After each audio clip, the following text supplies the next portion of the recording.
হয়েছে, ভারতের জয় হয়েছে। বাংলাদেশ ক্রিকেট বোর্ডে ভারতীয় দালালদের জয় জয়কার। Shame and regretful. সবাই মানুষ আমাকে যাদের যোগাযোগ করার সুযোগ আছে তারা বলছেন, ভাই we feel vomiting, we are throwing it up since morning, that's what they saying. তারা বলছেন যে আমরা মানে বমি করতে ইচ্ছা করতেছে বাংলাদেশের অ্যাডহক কমিটি দেখার পরে।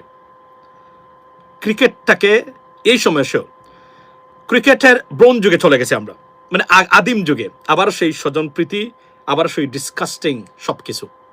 এত কিছুর পরে শিক্ষা নিতে পারলাম না, নিজেকে পরিবর্তন করতে পারলাম না আমরা। এবং মানে সব কিছুর পরে আবারও রহমান মাসুম, এই অনলাইনের পীর, যিনি কমেন্ট করেছিলেন যে কাকে দিয়ে কি কি সম্ভব, কাকে দিয়ে কি কি সম্ভব না, মনে আছে? সেই বাকাত মানে আপনার তাল গাছ বা নারিকেল গাছের উদাহরণ দিয়েছিলাম। বলছিলাম যে আপনি গাদা দিয়ে গুড়ার কাজ কখনোই করতে পারবেন না। যদি মনে করেন করতে পারবেন, আপনার মতো বোকা স্টুপিড পৃথিবীতে আর একটা নেই। সেটা বলি নাই, বলেছিলাম কাকে দিয়ে কোথায় কিভাবে সুশাসন এবং এবং দেশ পরিবর্তন, রাজনীতি পরিবর্তন করতে পারবেন, কি করতে পারবেন না। এই উদাহরণটা দিয়েছিলাম। বলেছিলাম যে মানে তাল গাছটা বা নারিকেল গাছটা বা সুপারি গাছটা বাঁকা হয়ে এভাবে উঠেছে, বড় হয়েছে, এখন সুপারিও দিচ্ছে, নারিকেলও দিচ্ছে। আপনি মনে করেন এই বাঁকা গাছটা একটা ডিস্টার্ব, এটাকে আপনি পরিবর্তন করতে চান, জায়গাতে আনতে চান, আপনি জায়গাতে আনতে পারবেন না। The only solution to cut it from the root. That's it. কারণ ওই বাঁকা গাছ আপনি কখনো সোজা করতে পারবেন না। It is impossible. করতে যান, এটা ভেঙে পড়বে। বলি নাই বলেছি। সুতরাং আমরা এটা কনফার্ম, গতানুগতিক রাজনৈতিক ব্যবস্থা দিয়ে বাংলাদেশ আর চেয়ে সুশাসন এবং পরিবর্তন যে আসবে না, সেটা দিনচে দিন সুস্পষ্ট এবং লক্ষণটা স্পষ্ট হচ্ছে। ভারতীয় আগ্রাসন থেকে মানে এই 15 মাস ডক্টর ইউনূসের অনেক সফলতার মধ্যে একটা সফলতা ছিল ভারতীয় আগ্রাসন থেকে বাংলাদেশকে মুক্ত রাখা। And he did, he was able to do that and he achieved it. আমরা আবারও সেই গর্তে আবদ্ধ। দুঃখ লাগে, এদেশের জন্য এত কষ্ট সবাই আপনারা করেছেন, আমরা সবাই করেছি, কিন্তু যেই লাউ সেই কদুতে পরিণত হচ্ছে সবকিছু। ক্রিকেট বোর্ডের অ্যাডহক কমিটি ভেঙে দেওয়া হয়েছে, সভাপতি বানানো হয়েছে সেই তামিম ইকবাল, ভারতীয় দালাল। সেই দালালকে বানানো হয়েছে। দালাল সারা আমরা আর কাউকে দেখি না পৃথিবীতে। বাংলাদেশ বললাম না, এই যে বলছিলাম যে যাকে দিয়ে যে মানে মাইন্ডসেট, এত কষ্ট করে আমরা এত কিছু বোঝানোর পরেও রাজনীতিবিদরা মনে করে ভারতী বাপ, ভারতী মা, ভারতী আমাদের জন্মদাতা, ভারত ছাড়া আমরা চলতে পারবো না। কিন্তু ডক্টর ইউনূস দেখিয়ে দিয়ে গেছে Bharat is not a factor. Bangladesh ভারতীয় পণ্য ছাড়া চলতে পারে, সেটা প্রমাণ করে গেছিল ইন্টারিম গভর্নমেন্ট অনেক মানে ব্যর্থতার ভিতরে। যদিও এই ডক্টর ইউনূস গভর্নমেন্ট সবচেয়ে স্টুপিডিটি ছিল, স্টুপিড অযোগ্য মানুষদেরকে উপদেষ্টা পরিষদে, যারা রাজনীতি বোঝেন না, আন্তর্জাতিক রাজনীতি বোঝেন না, তাদেরকে উপদেষ্টা পরিষদে যুক্ত করা। মাহফুজের মতো স্টুপিডকে মানে উপদেষ্টা বানানো, আসিফ মাহমুদের মতো ব্যক্তিকে উপদেষ্টা বানানো। আমি আবার বলছি, ঢাকা বিশ্ববিদ্যালয় থেকে পাশ করা ব্যক্তিদের দিয়ে আন্দোলন করে সরকার পরিবর্তন করা যাবে, বিপ্লব করা যাবে, রাষ্ট্র পরিচালনায় এই ধরনের স্টুপিডদেরকে যুক্ত করা যাবে না। এটা কোনো ফল বয়ে আনবে না। That's what it is, and I said on many occasions, and exactly সেটা প্রমাণ হয়েছে। ক্রিকেট বোর্ডের আমি আবার বলছি, এই ক্রিকেট বোর্ডের সভাপতি যদি জাইমা রহমান হতেন বা জুবায়দা রহমান হতেন বা কুকুর রহমানের মানে আরাফাত রহমান কুকুর ওয়াইফ হতেন, বিশ্বাস করেন আমি বলতাম ও এটা বিএনপির লোক তো উনি, আর কিছু বলতাম না। কেন বলতাম না? আমি যদি বলতেই হতো, আমি একটা উদাহরণ দিচ্ছি আমি আপনাকে, দ্যাটস ইট। কিন্তু তামিম ইকবালকে বোর্ড সভাপতি বানানো হয়েছে, এটা একটা অবশ্যই মানে ভারতীয় দালালকে বানানো হয়েছে। কারণ বিএনপির জাইমা রহমান আর যাই হোক, ভারতীয় দালাল হবে না সে, দ্যাটস ক্লিয়ার। কারণ এদের এন্টি ইন্ডিয়ান সেন্টিমেন্ট থেকে এদের জন্ম, সত্য কথা বলতে গেলে, রাইট? বিএনপিরও জন্ম, তাদেরও জন্ম, এটা আমি মনে প্রায় বিশ্বাস করি। হয়তো দেখাতে পারে, লোক দেখানো অনেক কিছুই, ওই জায়গাতে তারা কখনোই যেতে পারবে না, যাবেও না, দ্যাটস ফর শিওর। যায়ওনি তারা অতীতে, 3 বার বিএনপি ক্ষমতায় ছিল, ওই জায়গাতে যায় না। কিন্তু এখন যে পরিবর্তন, কিছু দালালদের লক্ষণ আমরা, এই যে এই দালালটাকে বিশ্বাস করেন, ভারত প্রমাণ করেছে, ভারত আমাদের বিরুদ্ধে কথা বলবেন, আপনার অস্তিত্ব আমরা বিলীন করে দেব। সেটাই প্রমাণ হয়েছে এই জায়গাতে আজকে। এটা দুঃখজনক, এটা দেশের জন্য অশনি সংকেত। আমিনুল ইসলাম বুলবুলকে সরানো, যে সরকার সরাতে পারে, নট এ প্রবলেম যদি চায়। যদিও ক্রিকেট বোর্ডের কিছু আইসিসির কিছু নিয়ম কানুন আছে, কিন্তু আইসিসি কে? আইসিসি তো ভারত। আপনি কোথায় নিয়ম, কার নিয়ম কোথায় রাখেন, রাইট? 2 দিন আগে শুনছিলাম ডাইরেক্টরদেরকে বই দেখিয়ে পদত্যাগ করানো হচ্ছে, লুপ দেখিয়ে পদত্যাগ করানো হচ্ছে, সো দ্যাট এটা ভেঙে দেওয়া যেতে পারে। That's fine, right? কিন্তু আমার প্রশ্ন তো এই জায়গাতে না, প্রশ্ন হলো আমিনুল ইসলাম বুলবুল তো বিএনপির বিরুদ্ধে অবস্থান নেয় নাই, ভারতের বিরুদ্ধে অবস্থান নিলে তার এমন করুণ পরিণতি কেন হবে? তাহলে কি ইলিয়াস আলী পরিণতি যেভাবে হয়েছিল সেই কি পরিণতি তো আমিনুল ইসলাম বুলবুলের হবে? ভারত বিরোধিতা করার কারণে আমাদের সোশ্যাল মিডিয়া প্ল্যাটফর্মগুলো সেফ থাকবে না শুধু ভারত বিরোধিতা করার জন্য? এর জন্য কি বাংলাদেশের মানুষ জীবন দিয়েছে, রক্ত দিয়েছে? এর জন্য কি নতুন দেশ আমরা নতুন স্বাধীনতা পেয়েছি বলে আমরা দাবি করেছি? বুলন্টিত করা হয়েছে, হচ্ছে এটা চলে গেছে সেই স্বাধীনতা। তার জন্য দায়ী ডক্টর ইউনূসের অপদার্থদেরকে দিয়ে উপদেষ্টা পরিষদ সাজানো, যারা আন্তর্জাতিক রাজনীতি নিয়ে ন্যূনতম কোনো মানে কমন সেন্স ছিল না তাদের, উনার নিজেরও ছিল না। তারপরে ওনারা মানুষের ভালোবাসায় সাপোর্টসের কারণে অনেক ভুলভ্রান্তির ভিতরে তারা পুলিশকে কোনোভাবেই কোনোভাবে কোনো রিফর্মস করেই যাননি। যদিও পুলিশ অধ্যাদেশ যেটা করেছিলেন সেটা বাতিল করেছেন বর্তমান সরকার, বিচার বিভাগের মানে জুডিশিয়াল কমিশন সেটাও বাতিল করেছেন। সবই শেষ। খুবই দুঃখ লাগে আমাদের, আমরা এত কষ্ট করেছি, কত স্যাক্রিফাইস করেছি, দেশ নিজের ভাইয়ের মুখটা পর্যন্ত আমরা দেখতে পারি নাই এই শেখ হাসিনা সরকারের বিরুদ্ধে কথা বলার কারণে। আর আজকে এগুলো দেখি দুঃখ লাগে। ঠিক আছে, সময় আসবে, আবারও সময় আসবে, আসবে না তা না, আসবে। যদিও আসলেও কিছু হবে না, কেননা জামাত স্টুপিড রাজনীতির দ্বারকবাগ। জামাতে আছে ইরানের খামিনির জানাজা পড়া নিয়ে, ইরানের মানে খামিনি মল্লকেরও তারেক রহমান জবাব দেয়, এই ধরনের স্লোগান নিয়ে স্টুপিড পলিটিক্স নিয়ে জামাত ব্যস্ত। এদেরকে দিয়ে অন্তত কার যাই হোক রাষ্ট্র ক্ষমতায় বসিয়ে কোনো রেজাল্ট আশা করবেন না আপনারা। এবং জামায়াত ইসলামী আবার বলছি, বাংলাদেশে রাষ্ট্র ক্ষমতায় জীবনে যেতে পারবে না, চ্যালেঞ্জ দিয়ে বললাম। সব কিছু করতে পারবেন জামাত ইসলাম এই নাম দিয়ে, জামাত জীবনে বাংলাদেশের রাষ্ট্র ক্ষমতা যেতে পারবেন না। আর স্টুপিড রাজনীতি তো আছেই। জামাত এই 15 মাসে এমন কিছু রাজনীতি করেছেন, আন্তর্জাতিক বিশেষ করে যুক্তরাষ্ট্রের মূল কয়েকটা ডিপার্টমেন্ট আমি জেনে বলছি, জামাতকে বাংলাদেশের রাষ্ট্র ক্ষমতা তারা দেখতে চান না। এটা আমি আবার বলছি, চাইলেও যেতে পারবেন না। আমি বলছি না তারা ডিজোনেস, তারা চুপ, এই জন্য বলছি না, স্টুপিড রাজনীতি তাদের, মানে ভবিষ্যৎ পর্যবেক্ষণ না করে রাজনীতি করার মানে কারণে। আমি বলছিলাম প্যালেস্টাইন মিজানুর রহমান আজহারি, আরে বাপরে বাপ, মালয়েশিয়া থেকে এসেই উনি প্যালেস্টাইনকে ফ্রি করে ফেলছে, হয়েছে ফ্রি, সে নিজেই এখন বন্দী। এই কথাটাই বারবার বলছি, আপনি যদি অন্যের করে আগুন মানে আলো জ্বালাতে চান, আপনার নিজের ঘর অন্ধকার করে দিবেন। Don't do that, it's not a time right now. সময় যখন আসবে অপেক্ষা করতে থাকুন। আর আপনার এগুলা সমস্যার সমাধান তো আপনার হাতে না, এগুলো সমস্যার সমাধান যাদের হাতে এরা অন্য লেভেলের। আপনি জীবনের কোন সমস্যার প্রতিবাদ যদি করতে না পারেন, চুপ থাকেন, চুপ থাকা, ভিতর প্রতিবাদ করা। কারণ আপনার দেশ, জাতি, ধর্ম, বর্ণ যদি বিপদগ্রস্ত হয়, সেই প্রতিবাদ আমি জীবনে করবো না। আমি প্রতিবাদ করতে গিয়ে যদি আমার পরিবার, আমার দেশ, জাতি, ধর্ম, বর্ণ সব বিপদগ্রস্ত হয়, সেই প্রতিবাদে আমি যাবই না। That's the bottom line. এটাই সেন্স, এটাই রাজনীতিবিদদের চরিত্র হওয়া উচিত। কিন্তু এখানে যে কাজ করা হয়েছে, স্টুপিডিটি কাকে বলে তারা করেছেন। তারপরে দেখেন মানে সাদিক কায়ুম, আরে বাপরে বাপ, খামিনি সাহেব মারা গেছে, সে জানাজা পড়ে ফেলতেছে, আরে বাপরে বাপ।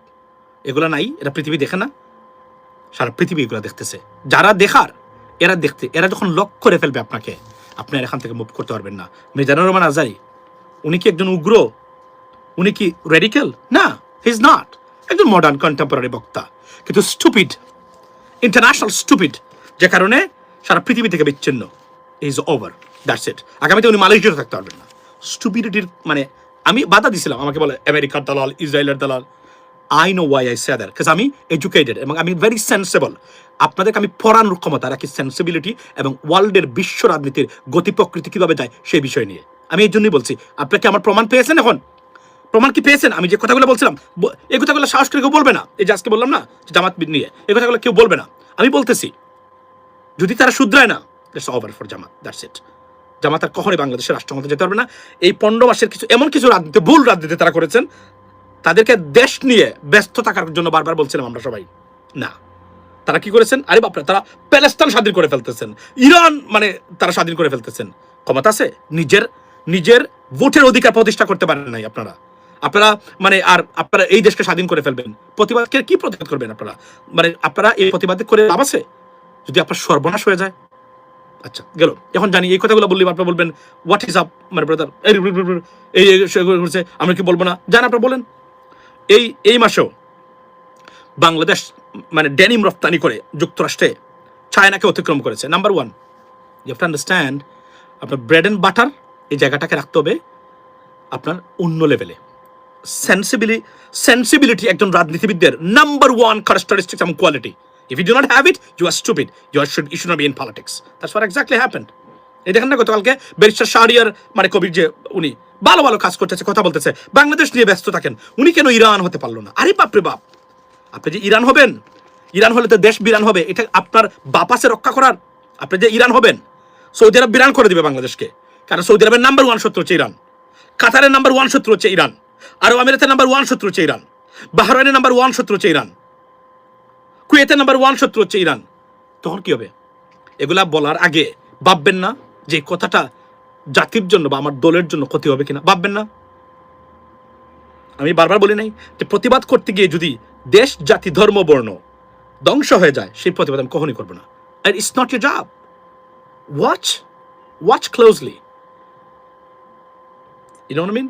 নীরব থাকা সময় মতো, সেটা সবচেয়ে বড় বুদ্ধিমানের কাজ, যদি না আপনার মুখ খুলে এটা বিপদ আসে। That's the bottom line. না, বলতেই হবে। উনি দেখছেন না, উনি নিরানত আপনি মানে এখন ধরেন আমেরিকান মানে স্টেট ডিপার্টমেন্ট, পেন্টাগন জানে না উনি জামাতের লোক, তাহলে কি হলো? এরা গেলে কি হবে? এরা হামাসের সরকার হবে, এরা ইরানের মানে সরকার হবে, বুঝলেন আপনি? এরা আফগানিস্তানের তালেবানদের সরকার হবে। এই সরকার কি কখনো মানে পশ্চিমারা কখনো সমর্থন দিবে? লোক দেখানো, আপনাদের সাথে যে সম্পর্ক সেটা লোক দেখানোতে সীমাবদ্ধ। ওই যে জায়গা, আমি 100 বার ওয়ার্নিং দিছিলাম, বলছিলাম আপনারা জানেন না যুক্তরাষ্ট্রের নীতি নির্ধারক উনি স্টিভেন মিলার, এ বদলুক কে? খবরটা নিয়ে দেখবেন। ট্যারিফ খেয়েছিল প্যালেস্তাইনের পক্ষে বাংলাদেশে। এখন আপনারা এই কথা বললেই বলবেন যে আমরা কেন আমরা করবো না? করে কি করবেন আপনি? আপনি যদি উপাস থাকতো এটা করে, তো এটা করার কোনো মানে আছে? আপনি তো তাদেরকে মুক্ত করতেই পারলেন না, নিজে এখন তাদের অবস্থানে পড়ে গেলেন। এবং এগুলো কেন বলছি? এগুলো বলার কারণটা হলো আমেরিকা এগুলো বদারও করতো না অন্য কোনো প্রেসিডেন্ট থাকলে। তারপর সবচেয়ে বড় সমস্যা হলো কি জানেন? ভারত এগুলার সুযোগ নেই।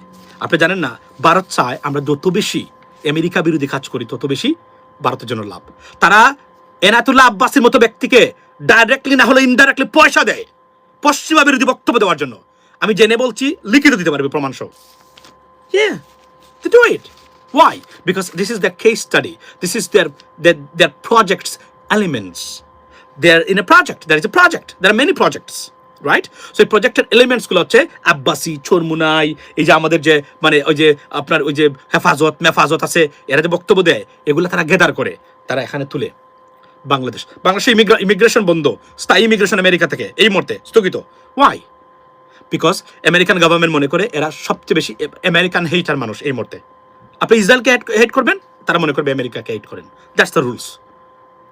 আমার এই কথাটা খারাপ লাগলো, ভালো লাগলো, আমি বলতে বাধ্য হলাম, বললাম আমি আপনাদেরকে। এখন বলবেন ভাই এটা কি নিয়ম? হ্যাঁ, এটা নিয়ম না, এটা নিয়ম না, তারপর এটা নিয়ম। কিছু করার আছে আপনার? কিছু করতে পারবেন আপনি? আমেরিকা যদি আগামীকালকে বলে আমরা বাংলাদেশ থেকে গার্মেন্টস পণ্য নিব না, তো কি করবেন আপনি? ইরানি রপ্তানি করবেন? পারবেন ইরানি রপ্তানি করতে? How much trade, worth of or amount of trade we do with Iran? Nothing. Then what is that? আপনি অন্যের প্রতিবাদ করবেন না? করবেন, অবশ্যই করবেন। তবে যে অন্যের প্রতিবাদ করতে গেলে আপাতত দৃষ্টিতে বিপদে পড়তে হয়, সেই অন্যের প্রতিবাদের জন্য মুখ বন্ধ রাখবেন। আমি কি কথা এর চেয়ে বেশি খুলে বলা তো আমি তো পারবো না। আমি কি বুঝাইতে পারছি আপনাদেরকে? এটাই চলতে হবে। এরা যে কাজ করেছে, জামাতকে শেষ করে দিয়েছে। জামাত আর জীবনে বাংলাদেশের রাষ্ট্র ক্ষমতা যেতে পারবেন না এই নাম দিয়ে আর এভাবে। That's the bottom line. এটা আমি আপনাদেরকে বললাম। আমি জানি এটা খুবই খারাপ লাগবে আপনাদেরকে। অনেক মানুষ আছেন যারা মনে করেন যে আমি এই কথাগুলো কেন বলি, এগুলো আমি জেনে শুনে বলছি আপনাদেরকে। স্টুপিড রাজনীতির জায়গা নেই পৃথিবীতে এখন আর। পৃথিবীটা খুবই ভোলাটাইল ও আগ্নেয়গিরির মতো, মানে যে কোন সময় জ্বলে উঠতে পারে। এতে যদি হিসাব ভুল করে চলেন, কথাবার্তা বলেন, আপনি আর কোনোদিন দাঁড়াতে পারবেন না। এমনও হবে জামাতকে বাংলাদেশ থেকে চিরতর বিদায় দেওয়ার জন্য আওয়ামী লীগকে নিয়ে আসা আবার পুনর্বাসন করা হবে, এবং এটা আমেরিকা থেকে অর্ডার আসতে পারে। যদিও শেখ হাসিনা আমেরিকান বুকের ভিতরে মানে বইয়ে মানে সিস্টেমে থ্রেট, আমেরিকার জন্য থ্রেট। ইয়েস, আওয়ামী লীগ তারা কিছু কাজ করেছে, এর জন্য না করলে এখনই আওয়ামী লীগকে পুনর্বাসন করতে বিএনপি বাধ্য হবে বাংলাদেশে। এটা বলে দিলাম আজকে আপনাদেরকে। স্টুপিড কাজ করবেন, এবার সমাধান করার ক্ষমতা আপনাদের কারণেই, কিন্তু আপনারা স্টুপিড কাজ করেই যাচ্ছেন দেশের জন্য। আমি তাই বলছি, এটা নিয়ে আমাদের লং ডিবেট হওয়া দরকার। সবাই কথা বলুন, আসুন নিজেকে পরিবর্তন করে অন্য লেভেলে আসুন, না হলে আপনাদের মুক্তি নাই। এটা আমি বারবার বলছি, আমি জেনে বলছি। একটা শব্দ 2 বছর ধরে যা ভবিষ্যৎবাণী করে যাচ্ছি, 3 বছর ধরে একটা শব্দ কখনো মিথ্যা হয়েছে কিনা দেখান আমারে, দেখান যা বলেছিলাম। কিন্তু খারাপ লাগবে আপনাদের প্রথমে শুনলে, মনে হবে আমি এই সেই দালাল এই সেই। না না, আমি যেটা বলছি সেটা হচ্ছে যে সাস্টেইনেবল মানে কথাবার্তা। If you do not believe if you do not follow me, what I'm talking about, you cannot be sustained. There'll be no sustainability for you in the politics of Bangladesh or in anywhere, to be honest with you, because of your wrong directions and wrong politics. That's what it is. এটাই হলো বাস্তবতা। তো আমি এতটুকু বলি যে এই যে তামিম ইকবালকে দেওয়া হলো, এটা লজ্জা আমাদের জন্য, এটা খুবই রিগ্রেটফুল, কারণ সে ভারতীয় দালাল। আমি আবার বলছি, বিএনপির কেউ দিলে আপনি বলবেন দলীয় লোক দিয়েছেন, সো হোয়াট, পাপারও তো দলীয় লোক ছিল, ক্রিকেট বোর্ডে সবসময় দলীয় লোক দেওয়া হয়, আমাদের কোনো আপত্তি নেই। আজকে যদি আমি বলছি না জাইমা রহমান, শর্মিলি রহমান মানে কুকুর সাহেবের মানে স্ত্রী, জুবাইদা রহমান, যে কাউকে দিল আমার কোনো ক্ষতি নেই, ক্ষতি একটাই, এই দালালদেরকে দুঃখ লাগে, এদের জন্য আমরা সংগ্রাম করেছি, এরা আমাদের বিরুদ্ধে ছিল। এই সে তামিম ইকবাল যে গণহত্যার সময় শেখ হাসিনার সাথে দেখা করে আসছিল গিয়ে বঙ্গভবনে, সে আজকে ক্রিকেট বোর্ডের সভাপতি। এটা লজ্জার এই নতুন বাংলাদেশের জন্য, এটাই আমার দুঃখ, আর কিছু না। তো এটা হবে, এটার কারণটা কি, আমরা শ্রীলঙ্কার মতো আন্ডারপ্যান করে রাস্তায় দৌড়াইয়া এদেরকে আমরা সিস্টেম করতে পারি না, এই রাজনীতিবিদদেরকে। আজকে কি করছে দেখছেন, নেপালের নতুন যে জেনজি আসছে, কি করছে দেখছেন, যত দুর্নীতিবাজ ছিল টপ লেভেলের, দেশকে দুর্নীতি করেছে, সব তাকে গ্রেফতার করেছে, প্রত্যেকটাকে গ্রেফতার করেছে। প্রায় 40 জনের লিস্ট, টপ লেভেলের দুর্নীতিবাজ যতটা ছিল, মানে যারা লুটপাট করেছে প্রত্যেককে গ্রেফতার করেছে জেনজি, এই যে র্যাপার যে বর্তমানে যে ক্ষমতায় আসছে। আমরা কি পেরেছি? না। আমরা এখন মানে শাহাবুদ্দিন চুপ্পু আমাদের রাষ্ট্রপতি, চুপ্পু কিভাবে এখন প্রেসিডেন্ট থাকে, I can't believe it. I am shocked. How can he be in this position still? This is the greatest, I mean, honestly speaking, betrayal with the people. Right? All the martyrs who gave their lives during the uprising in Bangladesh. This is a shame for our country. Absolutely shame.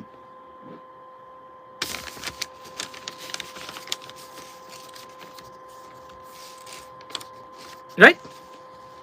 পৃথিবীতে এমন জঘন্যতম রাজনীতি আপনি কোথায় পাবেন না। 54 বছর আগের স্বাধীনতা, সারাদিন এটা নিয়ে। দেশের সুশাসন নাই, দেশে কোনো গুণগত পরিবর্তন নাই, স্বাস্থ্য ব্যবস্থা ব্যঙ্গ করেছে, অর্থনৈতিক অবস্থা আপনি দেখবেন। আমি আপনাকে বলি, একটা কথা এখন বলতে চাই না, তারপরে বলি, আপনার দুঃখ পাবেন নাকি, দুঃখ দেওয়ার জন্য না। সেটা হলো যে আমাদের দেশে আমাদের যে অর্থমন্ত্রী হয়েছেন, আপনি জানেন যারা ফিন্যান্সে পড়ালেখা করেছেন বা মানে এই ফিল্ডে যারা কাজ করে, তারা জানেন যে পারসেপশন এবং ভিজুয়ালাইজেশন ভেরি ইম্পর্টেন্ট। ওর আপনি যদি বলি যে মানে পজিটিভ এন্ড নেগেটিভ নিউজ এবং কনফিডেন্স এবং image is a big deal in financial sector. For example, এই দেখেন ইরানে যদি প্রথম হামলা করলো মানে ইসরায়েল, তারা বা আমেরিকান মানে অ্যালায়েন্স, পরের দিন থেকে তেলের দাম বাড়া শুরু করলো। আচ্ছা মানে বলেন তো, পরের দিন তেলের দাম বাড়ে কিভাবে? ওয়াই?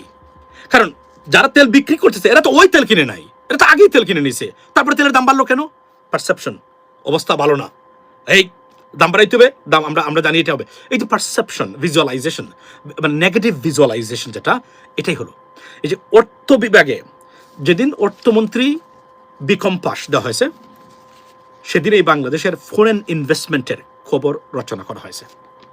আমি জানি, আমি বলতে চাইনি কথাটা, আমির খসরু মাহমুদ ভাই উনার বিরুদ্ধে আমি কথা বলছি না, আমি বলছি যে এটা দেওয়া উচিত হয় নাই, এটা ফল পাবেন সরকার।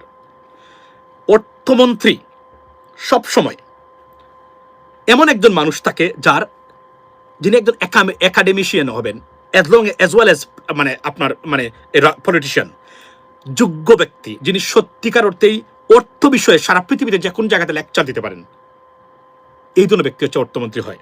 এটা হচ্ছে পারসেপশন এবং মানুষের কনফিডেন্সের জন্য, বিদেশি প্রতিষ্ঠানের কনফিডেন্স, IMF এর কনফিডেন্স, ওয়ার্ল্ড ব্যাংকের কনফিডেন্স। আপনি এটা ভুলুন্ঠিত করে দলীয় লোক হবে তো ডেফিনেটলি, কিন্তু যোগ্য মানুষ হতে হবে। বাংলাদেশের ইতিহাসে এমন অর্থমন্ত্রী বিষয়ে এমন নাইভ সিদ্ধান্ত এর আগে কখনোই আর আসেনি। এটা there are many reasons why, because আমাদের দাদারা চান এই ক্ষেত্রে ওনারা যেন থাকেন, তাহলে তো যেই পরিণতি সেই হবে। এখন আমি আজকে বলে দিলাম, আমি এই সেক্টরের কাজ করি, এই সেক্টরের আমার পড়ালেখা, আমি আজকে বলতেছি বাংলাদেশ 1 থেকে 1.5 বছর 2 বছরের ভিতরে মারাত্মক ধরনের অর্থনৈতিক সংকটে পড়তে পারে। একটু যদি এই যুদ্ধ কোন দিকে যাবে, আমি আসছি এই যুদ্ধের খবর নিয়ে, মারাত্মক খবর নিয়ে আসছি। যদি এটা এক্সপান্ড হয়, মোস্ট লাইকলি প্রেসিডেন্ট ট্রাম্প কি করবেন আমরা জানি না, নিউক ব্যবহার হতে পারে এই যুদ্ধে। This is alarming, but it could happen. So এটা যদি হয় তাহলে পরিস্থিতি কি হবে? সারা মধ্যপ্রাচ্য তছনছ হয়ে যাবে। যে রেমিটেন্সের কারণে আর গার্মেন্টসে কিছু পণ্য বিক্রি করে একটা একটা জিডিপি চলছে আর মানে রিজার্ভ বাড়ে দলিসাৎ হয়ে যাবে। আমাদের কোনো ফরেন ডাইরেক্ট ইনভেস্টমেন্ট বাংলাদেশের ওই লেভেলে আর আসবে না কখনো, আনলেস আপনি ড্রামাটিক একটা পরিবর্তন করতে পারেন সুশাসনের ক্ষেত্রে এবং সারা পৃথিবীতে, বিশেষ করে আমেরিকা এবং পশ্চিমা বিশ্বে এই বার্তা দিতে পারেন। ওই কনফিডেন্সিয়াল বার্তাটা পজিশনটা তো আমাদের নাই এখন, আর এইসব কারণে নাই। যেটা আছে সেটা মন্দের মধ্যে বালের জন্য তারা এটা দেখাচ্ছে।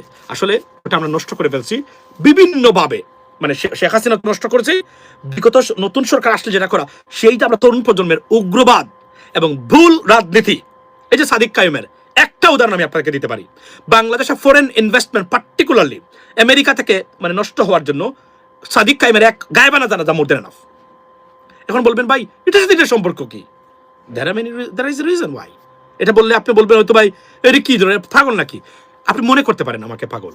এই কথাগুলো তো পাগলামি আপনাদের কাছে, কিন্তু আমি জানি আমি কেন বলছি এই কথাগুলার আমি এই কথাগুলো বলতাম না যদি ভারত আমাদের তিন দিকে না থাকতো। আমি বারবার বলি না, ঘুম থেকে উঠে যখন আমাদের রাজনীতিবিদরা কথা বলবেন, নীতি নির্ধারকরা কথা বলার সাথে সাথে চিন্তা করবেন আমার এই কথাটা ভারতকে উপকৃত করবে কিনা।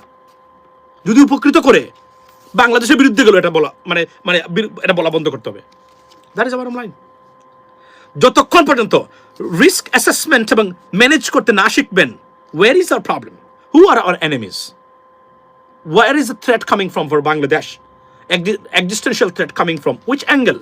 If you don't understand and you can, to be honest with you, assess this one and find like you act accordingly, you do not act accordingly, you can't solve the problems. And barbar bolchi, we have a serious problem.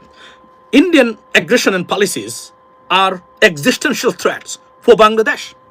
Now the question is, can our politicians understand this stuff? 90% idiots, they don't. They have no idea what the hell is this. তারা মনে করে আমি মানে ইফাই মানে আমি তাদের মানে মধ্য মাঝখানের যে ঠেঙ্গা সেটাতে যদি আমি তেল দেই সব সমস্যা না, never ever. This is not the policy, this is not the project. এবং আমি আজকে বলতে চাচ্ছি না এখন তারা যে কাজ করে ভারতীয়রা, এদের টিমটা এরা অন্য একটা দেশ থেকে মধ্যপ্রাচ্য থেকে তারা মানে বড় করেছে। They learn from them. This is how brutal এবং reckless they are towards Bangladesh. You don't believe that. So therefore, you can't solve the problem. Absolutely. It's existential threat, of course. There. So, এটাই বলছি আমি। তবে এখানে সুখের কথা বলি, আমি আবার বলছি, ক্রিকেট থেকে নিজেকে সরিয়ে ফেলুন।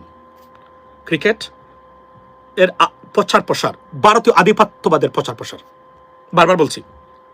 এবং এই খেলাটা যে ওয়েস্ট অফ টাইম, এই সময়টাতে নিজের সন্তানকে ফুটবল শেখাবেন, ইংরেজি গ্রামার শেখাবেন, এআই শেখাবেন, মাইক্রোসফট অফিস শেখাবেন, অথবা কোনো ক্যারিয়ার ওরিয়েন্টেড কোনো কিছু শেখাবেন।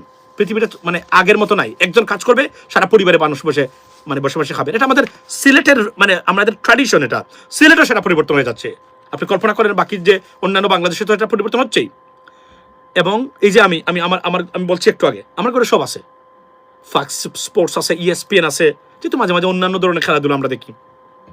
তারপর আমি ক্রিকেটের T20 বিশ্বকাপ কবে হলো, কোন দিন হলো, সেটাও আমি জানি না। আপনি বলবেন ভাই আপনি খেলা দেখেন না, ইউ হ্যাভ নো আইডিয়া আমি কতটা ক্রিকেট খেলাধুলা করতাম। মানে আমি স্পোর্টসে মানে আমি মনোযোগী, কিন্তু আমি মানে আমি পে করি, আমি আপনাকে এখনই প্রমাণ দিতে পারবো আমি কতটা মানে স্পোর্টস মানে প্রিমিয়ামসের আমি পে করি মান্থলি দেখার জন্য, এগুলো শুধুমাত্র, রাইট? কিন্তু তারপর কেন জানেন, আমি মনে করি যে ক্রিকেটের প্রচার প্রসার, বাংলাদেশের ভারতীয় আধিপত্যবাদের প্রচার প্রসার অ্যাবসলিউটলি দূরে থাকুন। It is not an entertaining game. ফুটবলে মনোযোগ দেখুন। আপনি মেসির বেস্ট অফ মেসি দিয়ে মানে ইউটিউবে যান, বড় স্ক্রিনে দেখেন, আপনি ফুটবল খেতে পারবেন, উপভোগ না খেতে পারবেন।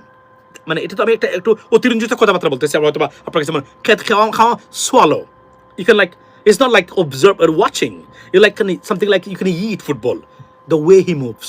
Lamine Yamal right now, Spanish footballer, Barcelona star, go and check his dribblings and the way he moves with the ball. I mean, it's unbelievable, right? সেদিনে সেই 18 বছরের মানে ছেলে, মাত্র 19 বছর সম্ভবত, সেই ছেলে কিভাবে খেলে দেখলে গতকালকে আমি অ্যাটলেটিকো মাদ্রিদ এবং মানে আপনার যে বার্সেলোনা যে খেলাটা হয়েছে, go and check, এর আগের দুটো গেমে গিয়ে দেখবেন। এই সেই লোক তো আসতেছে এই ফুটবলে, আমরা দেখবো, রাইট? এই জন্য বলছি এই যে এক হামজা বাংলাদেশকে পরিবর্তন করে দিয়েছে, দেয় নাই? কল্পনা করতে পারেন সারা পৃথিবীতে বাংলাদেশের নাম উচ্চারিত হয় এখন হামজার কারণে। এই যে রনি সুলেমান দুইটা ছেলে আসছে, এরাও একসময় স্টার হবে। মনোযোগী দেন, স্বল্প খেলা এই খেলাটা, আর ক্রিকেটটা অলস্যের খেলা। ইংল্যান্ডেও এখন আর ব্রিটিশরা ক্রিকেট খেলা দেখে না। ওয়াই? প্রথম কারণ হলো মানে ইংল্যান্ডে মানে আগের যে মানে বৃদ্ধ মানে ব্রিটিশ মানুষ ছিল, সাদা মানুষ ছিল, এরা তো মারা গেছে। এখন দেখে যারা immigrant community, Bharat, Pakistan, Sri Lanka, Asia আজেবাজে যারা, এর বাইরে কেউ দেখে না তো এখানে। আমরা পড়ে আসি। এগুলো হচ্ছে ভারতের একটা সাম্রাজ্যবাদ প্রতিষ্ঠার একটা মাধ্যম হলো ক্রিকেট।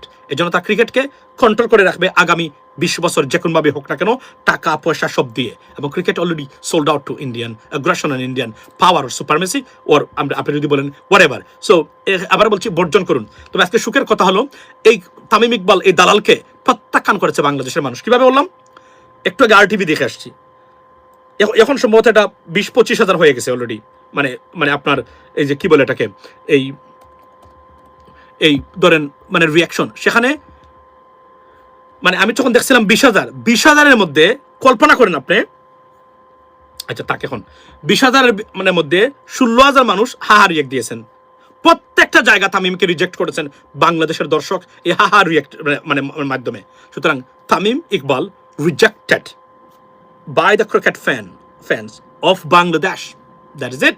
এটাই আমাদের সার্থকতা। আবার বলছি, জনগণ যদি আমরা ঠিক থাকি, পৃথিবীর কোন স্বৈরশাসক যত শক্তিশালী হোক না কেন আপনাদেরকে দাবিয়ে রাখতে পারবে না। কিন্তু আমরা যদি জনগণ ঠিক না থাকি, we can do that. That is the bottom line. Ladies and gentleman, এরা নিপাত চাক, দালালরা নিপাত চাক।